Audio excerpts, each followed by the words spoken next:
Hello, Bruins.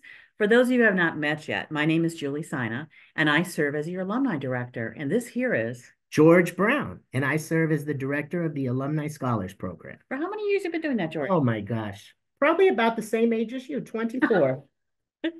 Isn't he smart? And I'm sorry, I had to confirm that. But anyway, in all seriousness, we are so grateful for yet another year of you signing up to read our Alumni Scholars applications. We couldn't do this without you.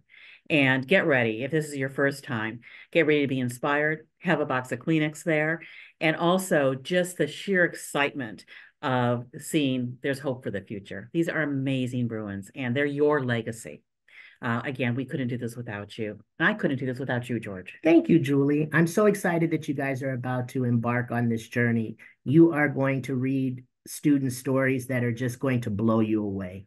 The breadth of students that apply to this program is simply amazing. And because of the work that you're doing this weekend, you will be able to impact their financial situation when they join us in the fall as Bruins. There are people reading applications all over the world. In fact, I think one of them is here now.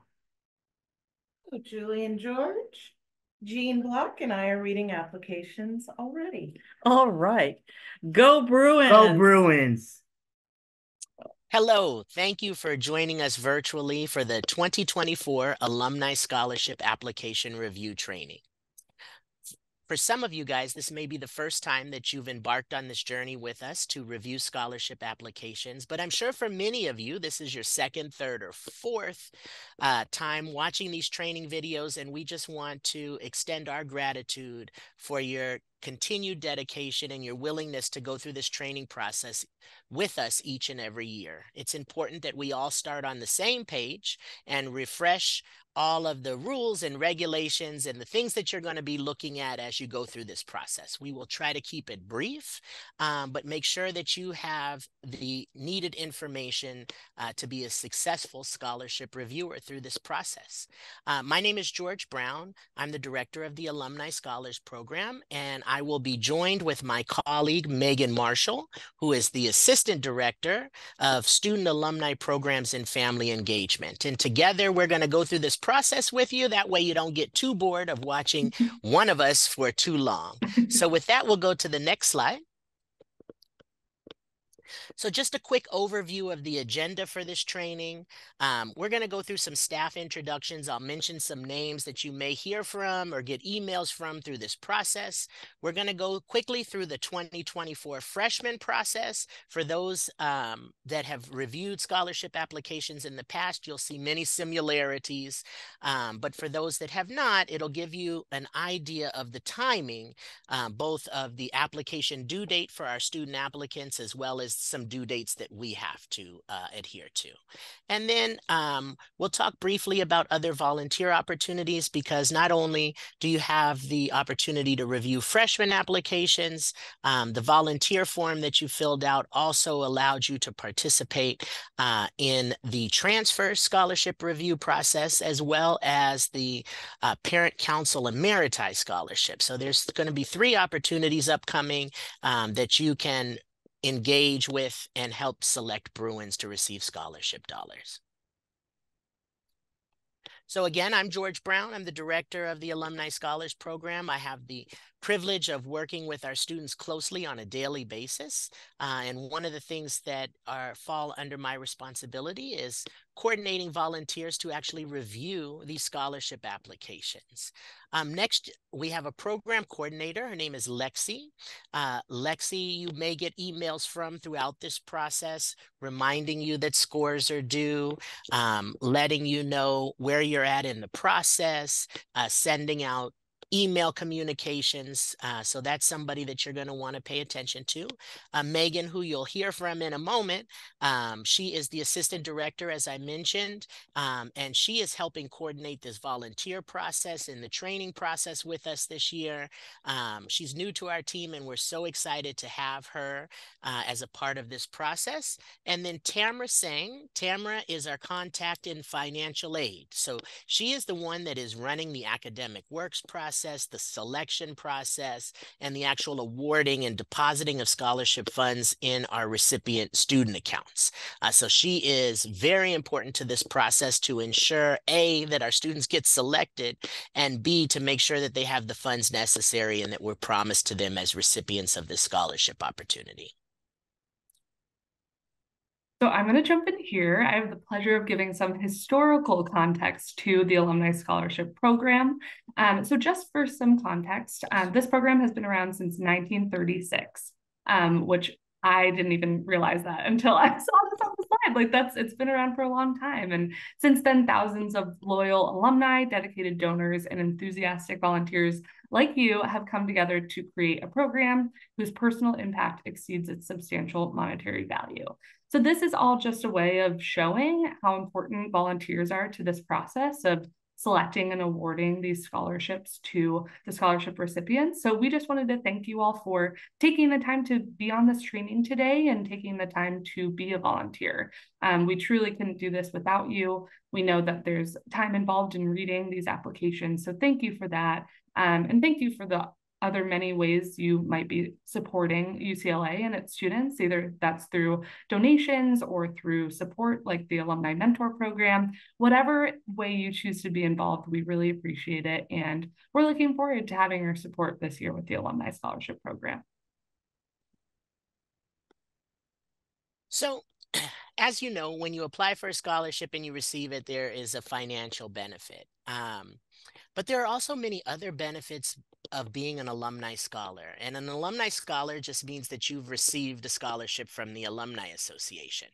But we like to look at it as there's many more benefits that go far beyond the actual dollar award of the scholarship. We'll go over those award amounts in just a little bit, but I wanted to spend a couple of moments talking about some of these additional benefits that are not financially related. So the first one is being a member of the prestigious Alumni Scholars Club, also known as ASC. And this is really an opportunity for our student recipients to have a community here at UCLA. As I'm sure many of you guys remember, UCLA is a huge place, right? And it's easy to feel lost, especially if you're coming from a high school or a community college where it was a smaller, much more intimate environment. UCLA can seem overwhelming. But ASC allows our student recipients to have a community of like-minded students from before they even step foot on campus. And one of the goals of ASC is really to build community amongst our scholars. We do this in many ways. One of them is access to leadership development programming. One of the things that we asked ourselves is we're selecting these students based on their leadership qualities. What are we doing to enhance those once they actually become students here at UCLA? And so me, alongside with a 14-person student executive board, spends the year planning activities where students can grow in their leadership, their volunteerism, their service to the university and the outside community. Also, the fact that we are part of the Alumni Association really puts us in a unique position to provide networking opportunities that other students don't have in the same way that our students do. Our scholars have firsthand access to many people like you that want to give back to students and share their experiences, both within their career and life experiences. And so that's a really unique benefit to our program. We also give access or priority access to the Alumni Mentor Program. The Alumni Mentor Program was actually started within the Alumni Scholars Club. And as it grew, the UCLA Alumni Association invested additional resources, and now the program services the entire campus. But yet and still, our students get priority access to sign on first and select their mentors before it opens up to the general campus population. So they would get the best pick, so to say, in order to select a mentor that fits the parameters of what they're looking for. And this is a merit-based scholarship opportunity. So when we select recipients, we don't look at all at financial need. However, if you've received the scholarship based on your merit and you still have a remaining financial need, and we look at that as loans and work study as a part of your financial aid package, you're eligible for up to an additional $5,000 a year in need-based grants. The first year we do it automatically for our scholarship recipients. There's no additional application required, but their remaining or their continuing years, they actually fill out an application where they get to share what they've been involved and engaged with as UCLA students. And then that puts them into consideration for that need-based grant money that goes back to replace student loans and work study and all of that money that comes with requirements attached to it. So I'm going to just discuss the award range of the alumni scholarships. As George mentioned, these are merit-based scholarships, and both incoming freshmen and incoming transfer students from community colleges are eligible to receive these scholarships. So for freshmen, they can receive anywhere from $6,000 to $20,000 paid over 4 years. So this is a great way to know exactly how much students will be getting because they receive them in equal installments over these 4 years. So it really helps folks and families to be able to plan for their students' time at UCLA. And similarly for transfer students, that's $6,000 paid over that 2 years, again, in equal installments. So again, they can plan ahead and they know that they'll always have this financial component in terms of funding their time at UCLA. So there's no reapplication process needed to get these awards. They'll always know that this money is coming to them each year. All right, so now we're going to spend a moment talking about the selection cycle. So the scholarship application deadline this year is going to be March 2nd, 2024. So all students have until that date to submit their application. They provide some general information, and then from there, that goes into the application portal. They're going to write 2 short essays that you'll have a chance to read and evaluate, and then that would complete their scholarship application deadline. So they have until March 2nd. Admission notifications are scheduled right now to go out about March 15th. That's an estimated date. There's a lot of variables that are outside of our control that could impact that date. But if everything goes as planned, students will know whether or not they've been admitted by March 15th. We will also know if students have been admitted by that date, which then will unleash the review process where you guys get started working that following day on Saturday, March 16th through Sunday, March 17th at 11:59 p.m. So you have 2 days to read your applications. That may sound like a short window of time, but the good thing is that there are so many volunteers participating in the process that it lowers the workload for each of you. So you'll probably be reviewing anywhere from 8 to 10 applications. So it's not a huge time commitment, and you'll be able to get that done during that time. You can either do it in one sitting, or you can do it over that 2-day period, sign out and sign back into the system. After this portion of the video, you'll actually have the opportunity to hear from Tamara on how to log in and get into the system and submit your scores. We want to eliminate as many technical difficulties that weekend of review as possible. So Tamara has volunteered to be a part of this video and actually go through that process with you. But you'll have that weekend to review. And so that following week, right away, we're going to inform students if they've been selected or not.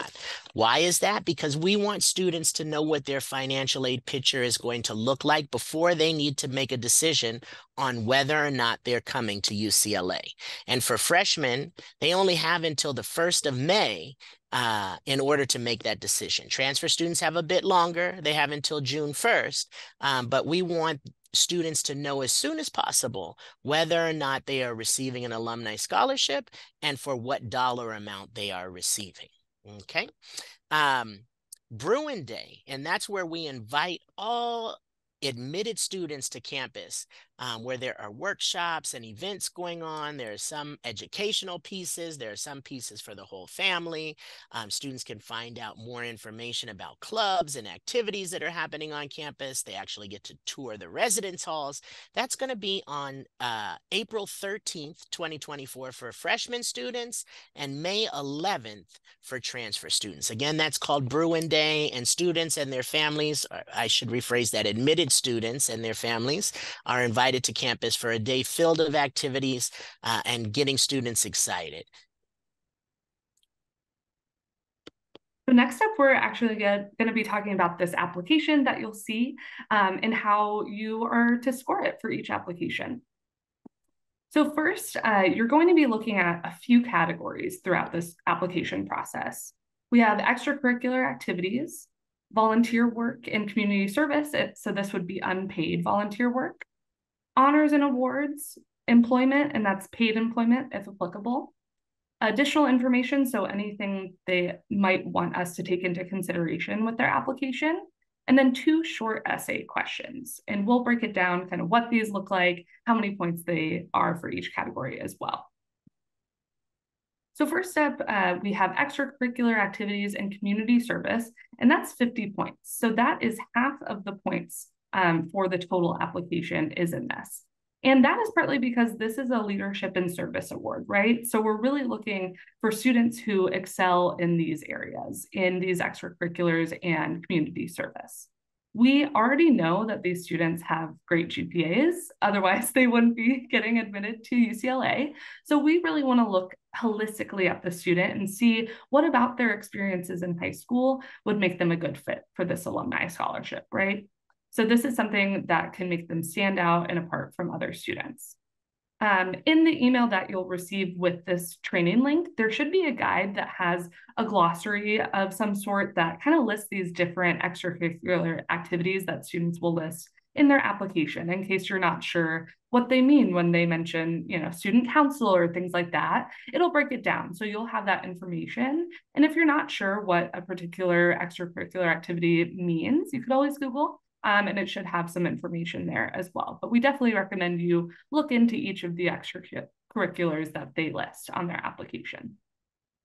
Also, we have their awards and honors, and these are worth 10 points.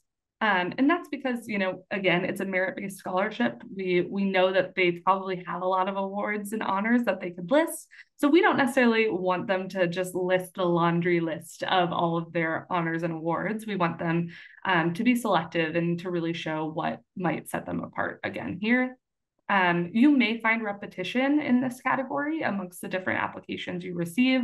So keep that in mind. If you see an award a bunch of times in these applications, it may be something that's more common and less prestigious. So just keep that in mind while you're looking through your applications. And finally, we have 2 different essays, as I noted, and each of the essays will be 20 points. So a total of 40 points for both of the essays. Each are 0 through 20, and the scores will be totaled out of 40. So it's not like you could give 30 points for one essay and 10 for the other. It's just 0 to 20 for each of the essays. I'm going to spend a moment going over this rubric with you. A couple of things to highlight. If this is your first time reviewing alumni scholarship applications, it's been my experience that in the beginning, everybody seems amazing and outstanding. And they are. I mean, these are great students. And so we've got to find a way or figure out how to award the best of the best, right? And so what I encourage you to do is before you start scoring, read through a few of the applications and get an idea of the type of student that you're going to be reviewing. And what you'll find is when you read application 1, you're going to be like, this is the best student I have ever seen. Oh my goodness, I can't believe they've accomplished all this and been involved in that. And then you'll read application 2. And now you're like, well, you know what? This is the best student that I've seen. I can't believe they're involved and engaged in all of this stuff. And sometimes they keep getting better and better. And so I encourage you to kind of get an idea of this type of student you're going to be reviewing if this is your first time, and then put that into context, right? How do you distinguish the best student out of a group of students that are all amazing. And so hopefully this rubric helps you do that. As Megan mentioned, extracurricular activities and community service is worth a total of 50 points for that category.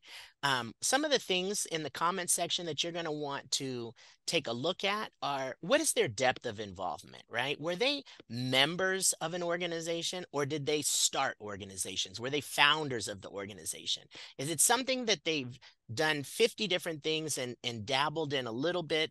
Or is it something that they've stayed with and grown within? Maybe they started out as a member of this organization, and then they moved into a vice president, and then they were the president of the organization. Did they grow within that experience? And the other piece to think about, are they unique accomplishments, right? Is this something that you see in the 10 applications you're reviewing, 9 out of the 10 students have done the same thing? Or is this something that seems a little bit out of the ordinary, that really sets this student apart from the other student applicants that you're going to be reviewing in this process? The other thing that I invite you guys to do is to pay close attention. Applicants that have faced special circumstances, maybe that they've had to work to help support their family, or babysit a sibling so a parent could work. All of these things are going to impact the amount of time they have left in their day for extracurricular activities and community service. And so just be conscious of that as you go through this process. So if you say, well, I can't understand why this student has only 3 things listed and all of the other students have 5, but then you look a little bit deeper into the application, maybe you're reading an essay and find out that the student has worked 30 hours a week while they're going to school full time and helping take care of the family. And so pay attention to those things as you go through this process. The important thing to remember, as long as all of the applications that you review fall within the same standard, it's going to be okay, right? A lot of times volunteers get anxious and feel that, I don't know if I'm grading too hard or I'm grading too easy. I haven't allotted enough points. I've given too many points. As long as you hold each student to the same standard in the group that you are reviewing, it will work. Our system will normalize scores and take into account voting or scoring patterns and all of that kind of stuff on the back end. That's not for you to worry about. The only thing that you need to stay focused on is, if I have a student that meets this set of circumstances, this is how I'm going to grade them, and I hold true to that through each application, everything else will come out in the wash. Honors and awards. Megan mentioned that there's a glossary of terms included in the email that came out with the link to this video. Very true. Refer back to that to get a little bit more explanation. Again, that does not have a list of every single activity that a student could possibly list. And there's new stuff coming up each and every year. So if it's not on that list, she had mentioned Google as a great resource. I would do that. And some of them you might recognize from either doing this in the past or experiences that you've had. What we've asked the students to do is not create a laundry list of activities, but to really think about what honors and awards have been the most impactful in their experience, and those are the ones we ask them to list. Okay. And then there's 2 essays. They're 20 points each. Things that you're going to want to consider as you're reviewing those essays are their responses thoughtful? Did they put work into this essay, or is this something they threw together in 5 minutes and hit submit? Does the applicant demonstrate passion for leadership and service? Remember, those are the basis of things that we are offering this award for. That should shine through in their essays. If it doesn't, I would question, whether or not they display the type of student characteristics that we're looking to recognize with this opportunity. And creativity, right? Were they thought-provoking? Did they take time to answer? Did they catch your interest and keep that interest through their entire essay? All of those are things that you should be considering. Some people have asked in the past, should I score for punctuation? And my response is, that is up to you, as long as If you're scoring for punctuation, you do that for each and every application you read, or if you are more concerned about thought and flow of the essay, if you're going to want to hold true to that throughout your entire process. That is the key to making this work. Make sure that you are treating each student with a consistent process that is going up against the same criteria as all of the other students that you're reviewing.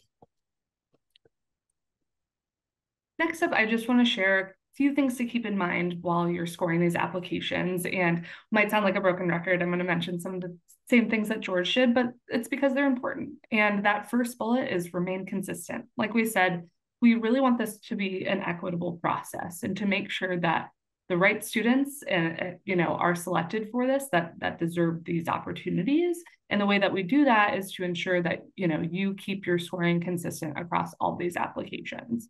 I'm going to jump down to the third bullet point because that kind of connects back to this of, everyone is going to be impressive. That's just what the range of applications that we receive look like. So make sure that, if you do start scoring really high at the beginning and then you start to realize, oh, maybe I should not have scored that high for that first one because now I'm comparing it to the seventh one. You can go back and actually look at your scores and change them if you need. So we definitely encourage you to do that. Another strategy would be to read through all of your applications first before you even start scoring.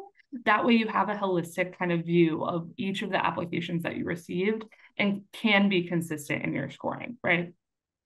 Also, utilize that glossary that we'll send you that includes the extracurricular activities and the awards. Again, these show descriptions of awards and activities that they may have listed in their application, and utilize other resources like Google to know what other ones mentioned that may not be included in the glossary. Keep an eye out for extenuating circumstances. So George gave some great examples of what those extenuating circumstances may be. Perhaps they had to work 40 hours a week to help support their family. And if they did, that may not have left as much time to be involved in extracurriculars, right? So we want you to kind of take those both in mind while you're scoring and to not just, mark an application lower because they may not have as many extracurriculars as the next student, but maybe this other student didn't have to work 40 hours a week, right? So make sure you're being consistent in the scoring and keep an eye out for these stories that the students may have. Finally, are the essays enhancing the application or just rehashing what they've already included in other areas of the application? We really want to know that these essays are thoughtful and that they spent time enhancing their application rather than just spitting out words to check a box, right? So these are all things that you'll keep in mind. And also wanted to mention there's another part of this training video on implicit bias in reading through these applications. So that's just another way of ensuring it's an equitable process. And you'll learn a lot more from our colleague Denise during that part of the training. All right, guys, as we wrap up this training portion of the video, there's a volunteer certification link. It was included in your email, but here it is again. I know that's a lot to write down, so you might want to refer back to the link that's included in the email that came out with this training video on it.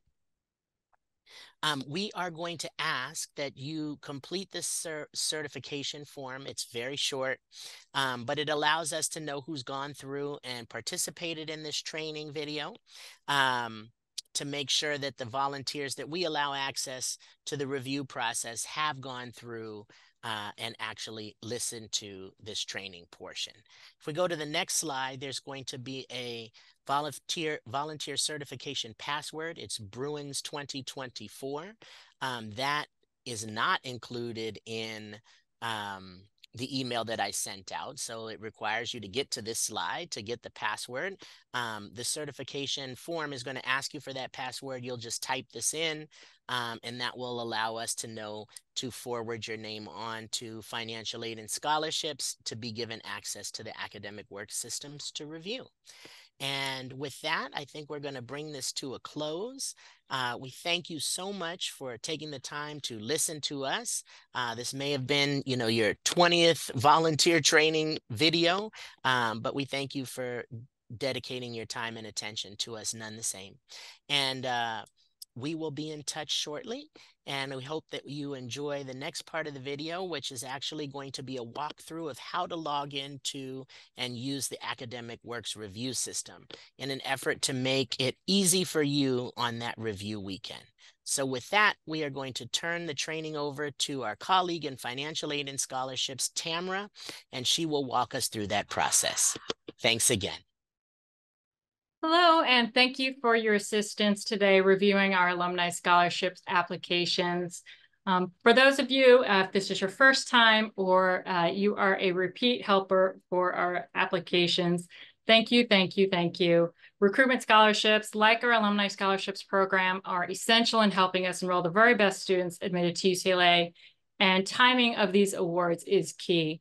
So we've learned over the years that award offers made within 1 week of admissions decisions are key in helping our incoming students and their families have the time they need to compare the financial aid packages they are receiving from all the schools where they have been admitted. So your assistance in helping us complete these application reviews over the weekend so we can award within that time frame is just so appreciated. So early offers like these can also help us prepare for our Bruin Day events and inviting students to the ASC Welcome Day hosted by George Brown and our current alumni scholars.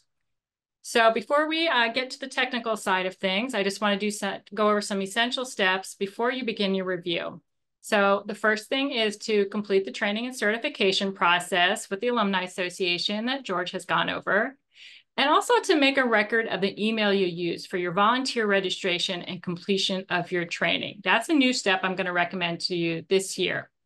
And then make sure you do add our UCLA scholarships at fas.ucla.edu email address to your safe senders list. This is the address where notifications and reminders will be coming from, so you do not want them going to spam. Now, just some terminology. The website for our portal is called ucla.academicworks. AcademicWorks was bought by Blackbaud and became Blackbaud Award Management a few years back. It's also known as BAM, so we use these names interchangeably during our training. So if you are, just think of it this way, if you have BAM questions, ask Tam, so come to me, and we will help you. So when you are reviewing, what will happen is you'll receive an email on Saturday morning. These usually go out from our portal between midnight and 3 in the morning. So you'll see an email that looks like this one that was going to let you know how many reviews were assigned to you. It's going to give you a recap of our reviewer contract, so you can refresh on that or read it for the first time, as well as a hideously long link that will include a one-time secure combination here to get you into our portal system. It's also going to give you a note because the Alumni Scholarship application pool is so large that they are randomly assigned to our reviewers. So before exiting a student's application, we recommend that any reviews you've started are submitted and not just saved. And this will prevent the system from reassigning the application to another reviewers. So I will show you how to do that when we get into the portal itself. But I know it's frustrating if you read something and move on, and then when you come back, it is not there back in your portfolio of applications to review. So we'll show you a couple of ways so you can save those into that portfolio so they'll always be there when you come back. We also have a quick little video on how to use the reviewer portal that's less than 5 minutes. It is more generic, not specific to UCLA, but it will walk you through all of the different tabs and functions that the portal will allow you to do. All right, once you click through on this email link, it is going to take you to our sign-in page. I'm not going to go to it just yet. I want to show you a few screenshots first to make sure that this is a pretty smooth login process for you. So your screen is going to show you this dialog. And what you want to notice in particular is that there are 2 tabs on the sign-in screen. You're going to want to make sure you use the References and Reviewers tab. And this is going to look new to our returning reviewers. So we're going to have this, instead of logging in directly with your email and password, there is a new security feature this year. Now, in the past, you've had maybe some messages that let you know that you needed to have a longer password. It needed to be combined with symbols, caps, and things like that. Well, to meet industry standards on website security, Blackbaud has created a multi-factor authentication process. If you do other things at UCLA, you're probably familiar with pushing these codes to your Duo app and logging in that way. So this is going to be a similar process. And you're seeing this a lot more on the web. So you would click this Continue with Blackbaud ID button, and you're also going to see there a few options. There's a sign up as well as signing in. But here's what you should see as you walk through.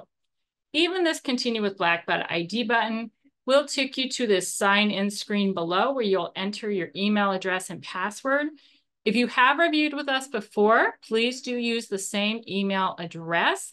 This is why I also asked you to write down the email address that you do use to register as a volunteer with George. Make sure you put this in here so we can connect to any existing information that you already have in the portal. Click the sign in button. Now, whether you're brand new or returning, I suspect that you are all still going to be driven to this sign up screen with Blackbaud, simply because this only was implemented in January 2024, so most folks will have not been into the system yet, since this will be everyone's first time with the new security precautions. You will probably need to continue to this sign up screen to give them this additional information to set up a Blackbaud ID. So you can definitely pause on this training later to see a lot of these details. There are some direct access if you use a Gmail or Apple email. If you don't, that's perfectly fine as well. But just go ahead and enter this information here with your password. Again, it's going to give you all of the different criteria you need. Go ahead and get your Blackbaud ID account set up. And as soon as you do this, it will start to take you into the information to do those confirmation. Probably familiar with this from a lot of websites now, that when you try to log in, they want to send you a security code via text. So Blackbaud gives you the option of doing that via the text messages right here, or you can go to a mobile authenticator app. This is what a lot of us at UCLA use. The Duo app is not listed, but I have tested it myself and it works perfectly fine. But what it will do is you either have a choice of doing the mobile app, and then it will give you a QR code you can scan and set it up to just have this prospective application portal be one of the ones that goes through your application. And then when you get the code, you would just use it to sign in. Same thing with the text messaging. It can send you that text message. You'll enter it into the box online, and you'll be able to then move forward and log in. The system does allow you to save this, so that way, if you're on the same browser, I believe you can not have to enter that code again for another 30 days. So I'd recommend saving that, so that way, during the review process, you do not have to re-authenticate. So that's the stuff I want to go through before. Now I'm going to show you what it looks like once you've logged in. So when you log into the portal, you are going to see your assignments, like it's going to have the name of the scholarship application here and your assigned reviews here. Only the chairs will see this middle section. And then when we get to the transfers, you'll see another box down here, another row, which will have the same information for you with your assignments. And these will be locked out at that later date. But to begin reviewing, you're going to want to click on this link. I currently have 123. That is the number of applications we have received to date. And it will open up a list of all of the assignments in your portfolio to read. Now, we do have a blind review, so you're not going to see their names. You're going to see a generic applicant number assigned to you. And to begin reading, you're going to click a button that says Begin. All of your applicants should show up as a yes for being qualified. You do not review any unqualified applications. When this opens up, I currently have mine set to review side by side with the application and the metrics. When you do come in the first time, it will look like this. where you have one page for the application, one page for your reviewer score, or doing it side by side. This is the easiest view when you are taking a look at the applications, so that way you can score as you're moving the application down to see each section related to each rubric. So this will save. So every time you log in afterward, it will come to your preferred view. So up the top, on the right-hand side, you are going to see some reminders. That is going to give you another link to that training video, should you like it. It's going to give you the contract again, but it also has some things specific to the alumni applications. It is going to have a link to the training video that you're watching today. We will have that active link coming in the next couple of weeks, so it'll be ready to go. You're going to have a PDF of the application rating scale available to you, which has a lot more detail than we can fit on this page for each of these rubrics. You're also going to have the holistic review glossary that George has mentioned in the past that describes many of the activities and organizations that you will see on the application to determine if these are highly selective, highly engaged while they're students, just to get a sense if this is a very common type of award activity or not, just to give you a better sense of how many points it might be worth while you're reading. So at the top, you're going to see an application number. It's going to give you a brief summary of their student status, so you can see if they're a new freshman that they have applied for, or as a new transfer student. You're also going to see their major and any potential career plans that they've included in the application. Just some brief information of their background and their goals to get you started. And then as you'll see, we see these extracurricular and activities and more. We're going to match these up so they go in order of the rubrics. So you can see right out of the gate here, we do have those extracurricular activities and community service. Up to 10 of these, the student can include. And then as you follow down, you're going to see if these are current, recurring, how many hours they spend, the organizational names. So you're going to get a lot of information here because this is worth up to 50 points on the rubric. So let me move down. Next up, you're going to see employments, internships, and research. They can include up to 5. And this is where the end more. So when I'm scoring this area in particular, I generally start and I would say, like, if the first area had 20 points, I go ahead and I score that. And then if I saw employment and internships or research, I said, all right, maybe I think that's worth another 10. So that way I don't have to do the math in my head for the whole thing. But it's really up to you how you want to do these kind of cumulative areas that are looking at multiple areas on the application. We then move down to honors and awards. That is worth 10 points. You'll see we only have whole points available. There are no half points. And then we have a personal statement. This might also be something, just to give you a general sense, that could be telling you something that maybe impacted their ability to participate in these earlier categories. And you can take all this into account when doing your scoring. Finally, we have a couple of supplemental questions specific to this scholarship. The quote on leadership. These are judged separately, so you'll see each of these has a 20-point range available to you. And again, on the second question, what sets you apart from other students? Again, another 20 points to work with. So you can go ahead, rate these as you choose. Now, we recommend skimming around 3 applications before you make these permanent, but that doesn't mean you can't save these now. As I mentioned earlier, if you don't submit these or mark them in some way, they can be reassigned to another reviewer. So to save your work, you have 2 choices. You can use this bookmark check to make sure it stays in your portfolio. Or, and this is what I tend to do myself, is I go ahead and I do my scoring, put in any of my comments, and then I go ahead and I submit this. This does not mean you cannot change that score if you read more applications and decide that you want to adjust these numbers based on the other applications that you are seeing to increase or decrease any of these values. So I do encourage you to go ahead and do some reviewer comments. These are just really great for me, just to see down the road, particularly if I have two students and it's a tiebreaker.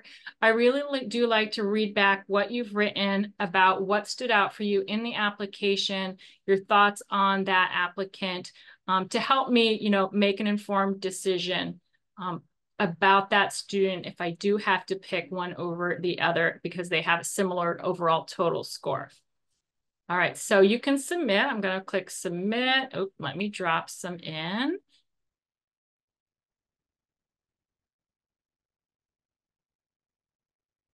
And then the system will automatically move you to the next applicant. And you can see that these scores have gone back to 0, so you can start fresh with the next application. And the system will continue to move you through. You have some fast forward buttons, fast reverse up here at the top, as well as in going one by one.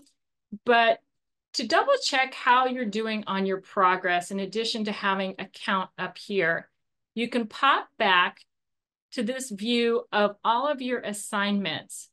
And at the very bottom, they will shift as you make any changes. So you'll start to see finish, update. You can see information like this to let you know you still have the ability to go in and make changes. And then these will become grayed out once we hit the final deadline. And that is always Sunday night at 11:59 p.m. These will be closed off and you will no longer be able to make any changes. But until that time, you will be able to get back in, and if your further reading makes a change to something you've done earlier, you are always welcome to go in and make an update to that information before that 11:59 p.m. deadline. Now, a couple of final notes I want to let you know about how the system operates. Because we are working in such a short time frame on Saturday and Sunday, since the system only sends out its emails overnight on that midnight to 3 a.m. time frame, you generally will only receive 2 emails. The one early in the morning on Saturday that lets you know how many assignments you've been given.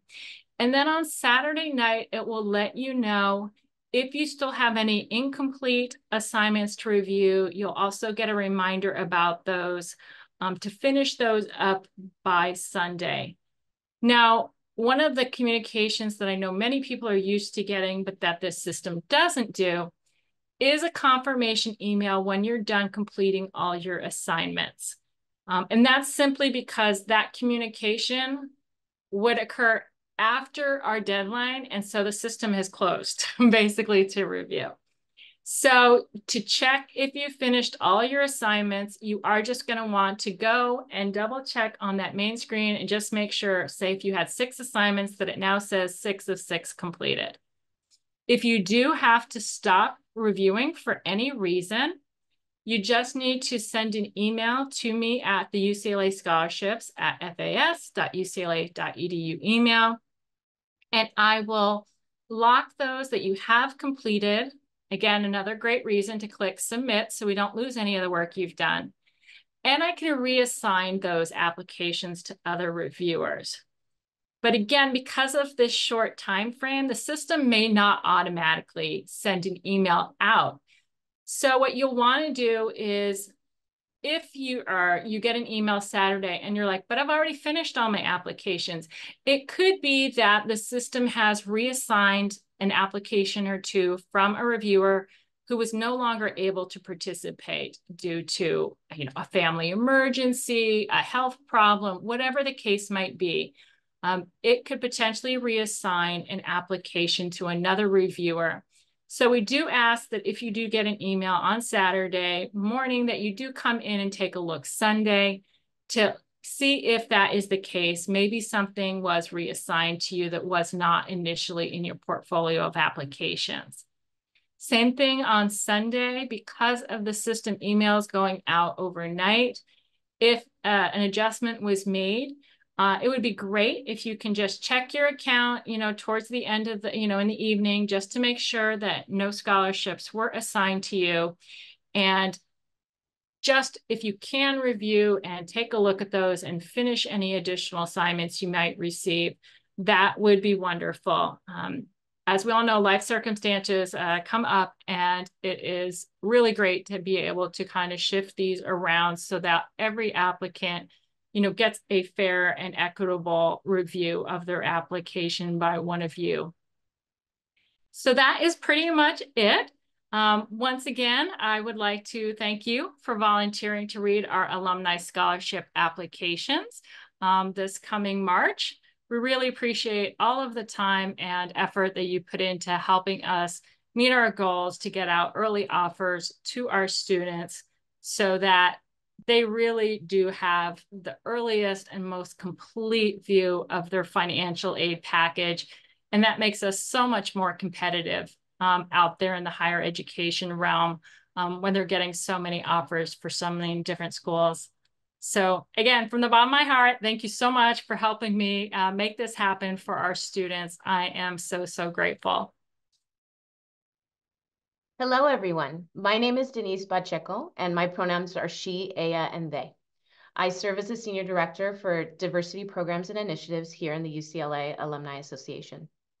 I'm here today to talk about how you can help us as scholarship application readers to do our very best to maintain a more inclusive and equitable scholarship review process. We really appreciate you, and thank you for the time that you are dedicating to read these applications of our incredible students and your contribution through this process to our amazing and powerful Bruin legacy.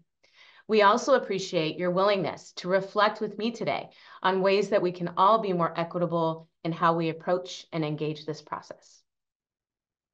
I first want to share briefly just a little bit of information about our Diversity Programs and Initiatives team here in Alumni Affairs.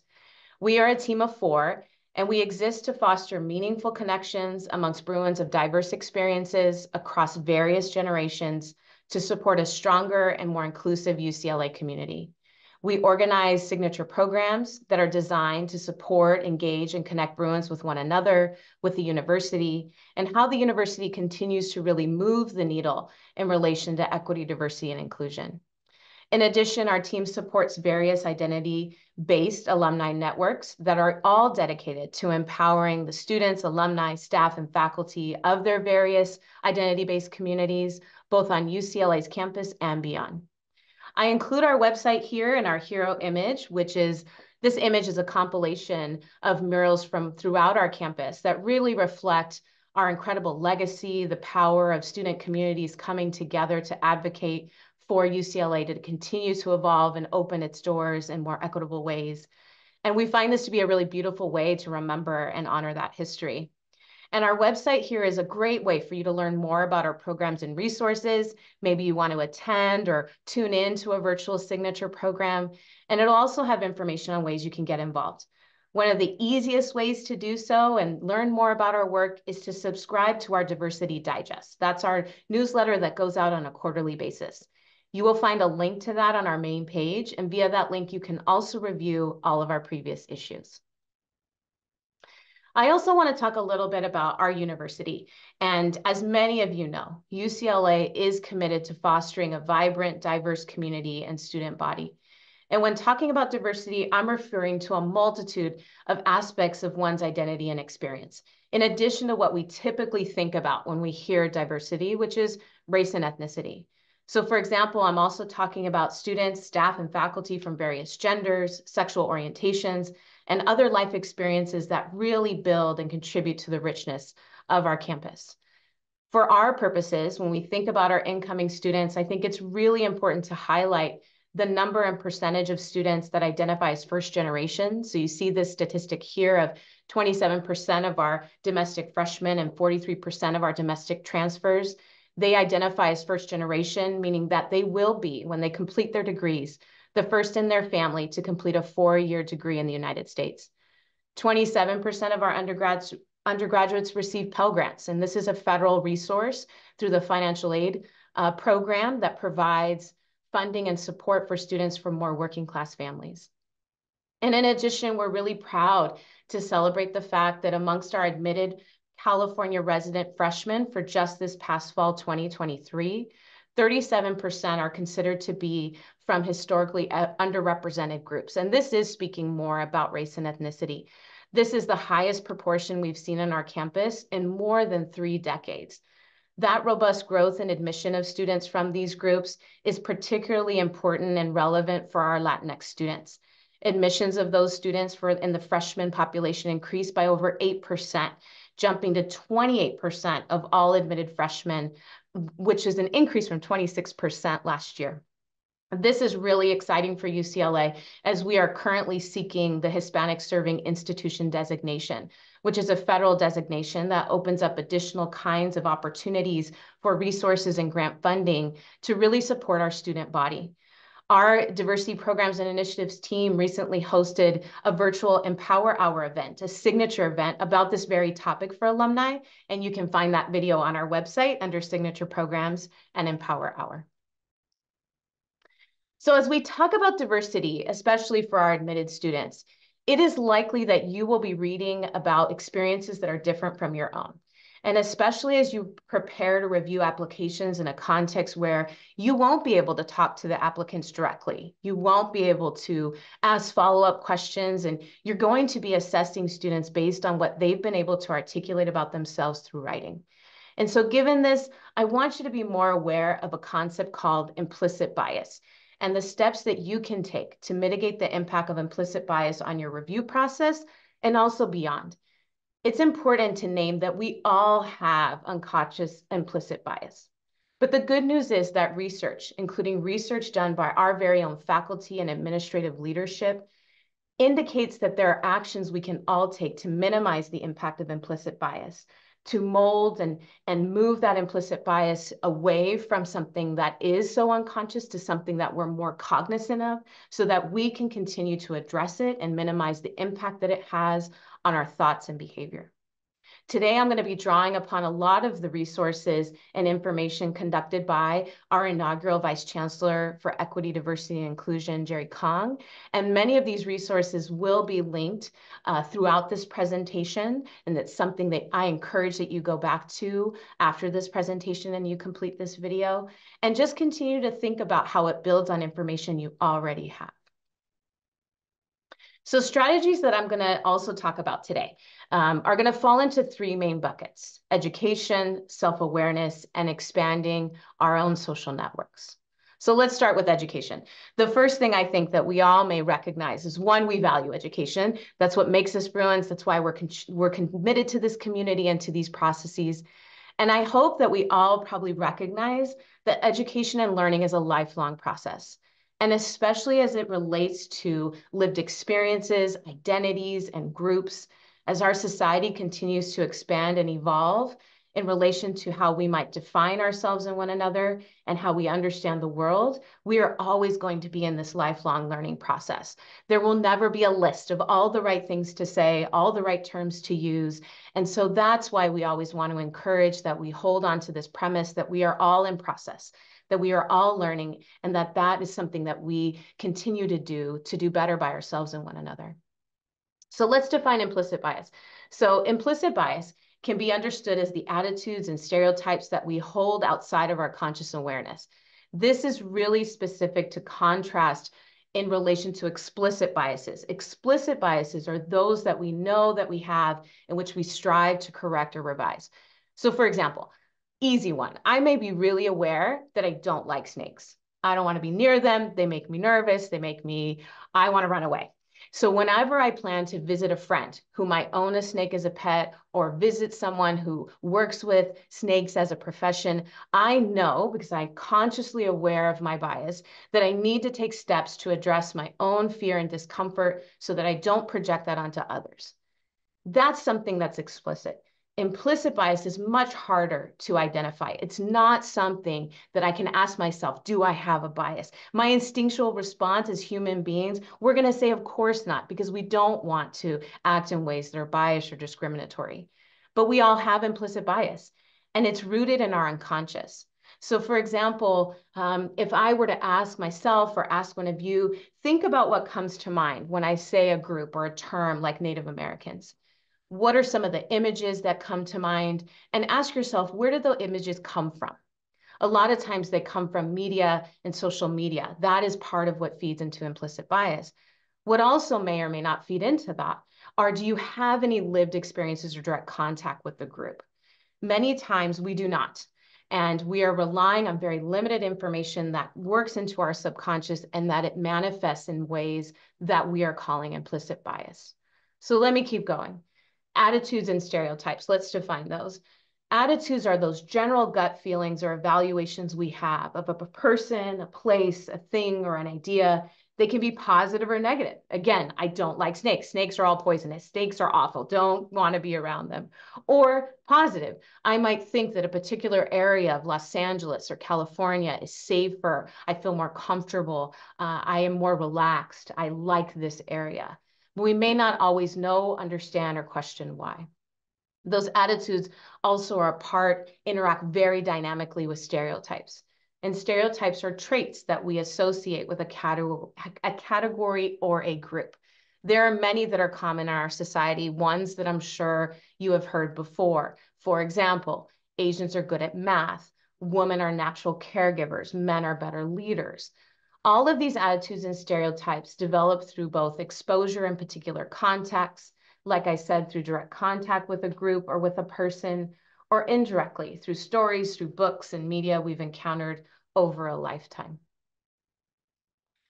Implicit bias is really important as a concept for us to know, because what we have found through research is that it helps us to name ways that there are real world impacts and inequities that occur. So some of the research that, again, has been referenced by our Office of Equity, Diversity, and Inclusion is that it has been found to be a strong predictor of which resumes result in interviews, how and when negative evaluations may occur of quote unquote confident, assertive, or quote unquote aggressive women in certain hiring conditions. And even further, in 2009, various scientists came together to conduct a meta-analysis or a large-scale study involving nearly 15,000 subjects. And what they found is that implicit bias was a better predictor of discriminatory behavior than explicit bias. So how can you keep learning and knowing more about this? There has been an implicit association test that was developed at Harvard that's been around for many, many years. It is a great way. I have done the test myself more than once. It is a great way for you to start to realize where you have those gut immediate reactions, where you start to make associations between positive, negative qualities, characteristics without even thinking.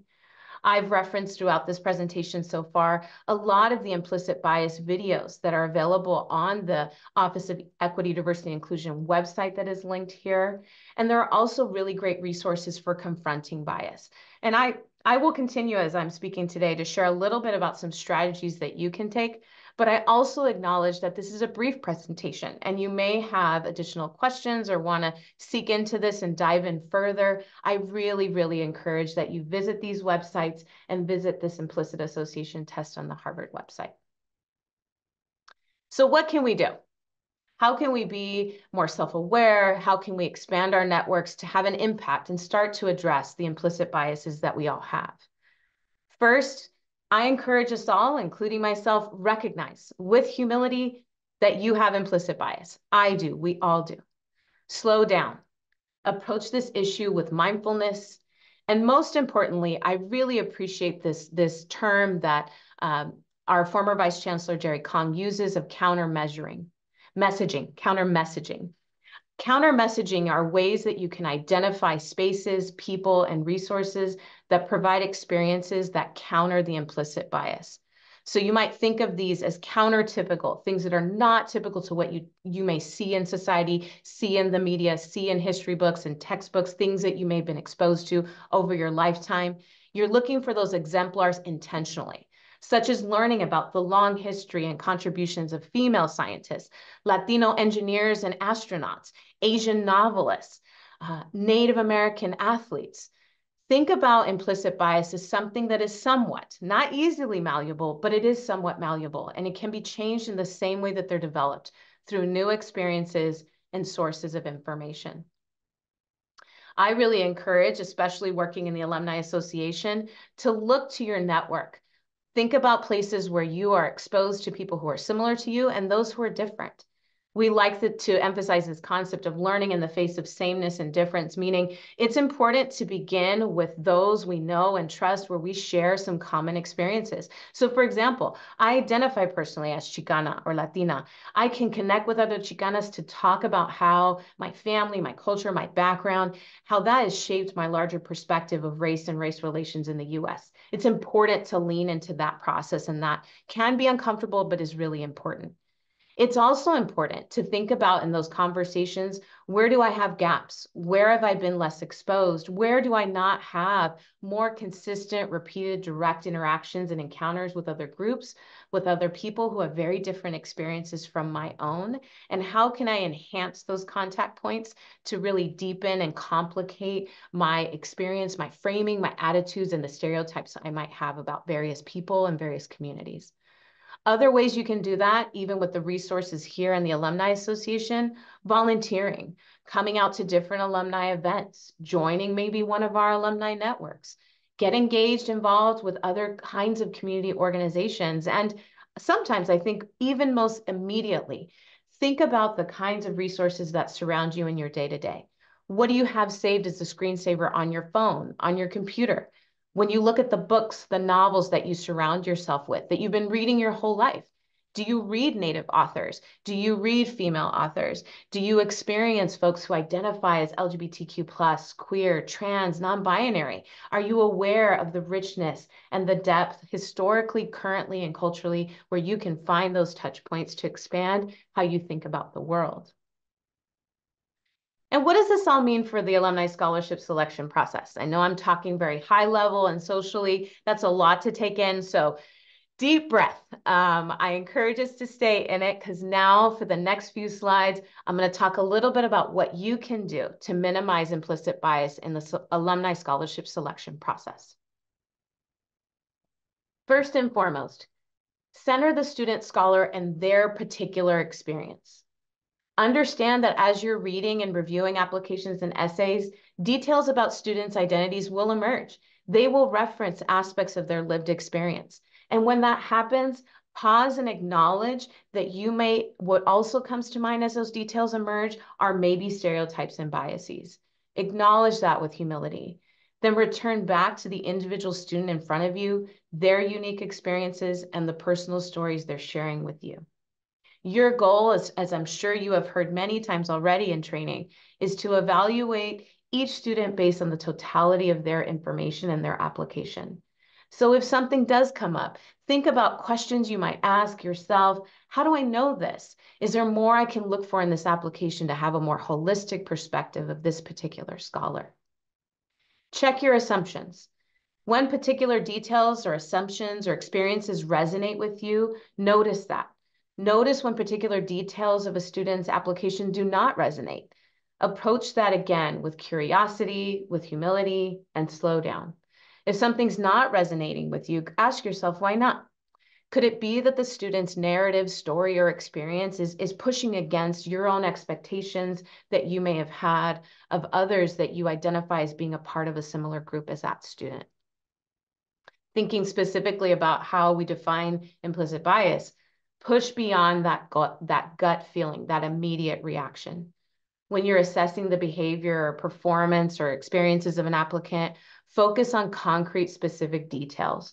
Challenge yourself to identify how and why you think an application is especially strong, compelling, or why it might not be. Consider also the full context and the range of ways in which a student might demonstrate to you leadership, commitment, or service. When I think about student scholars, I think a lot about our students who may not fit into the bucket or the category of what we think is a traditional high-achieving UCLA student.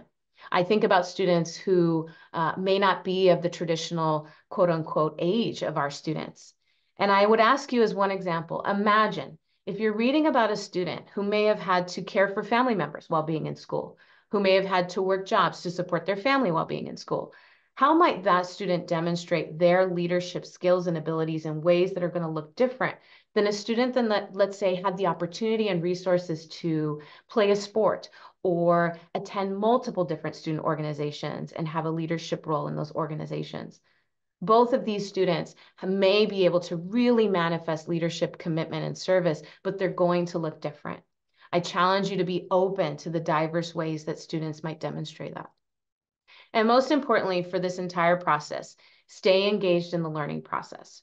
Remember that this process, especially in relation to implicit bias, is lifelong. It requires that we stay committed to the journey and that we lean in when it feels awkward and uncomfortable, when we start to feel defensive, that we reflect and discuss those feelings and reactions with people we trust. Talk to those family members, those friends, those community members and mentors and leaders who you trust will be able to support you in both hearing you and also challenging you to see things from a different point of view. I really thank you for your time today, and I hope that you have found this presentation and discussion helpful as you begin the application review process. As always, my team alumni, we are here for you, and we want to support you. So if you would like to talk more, please reach out to the Alumni Scholars Program team, and they can connect you with me or other resources that you might find helpful. I really appreciate, again, your service and commitment to this process and your openness to building a more inclusive review process. Go Bruins!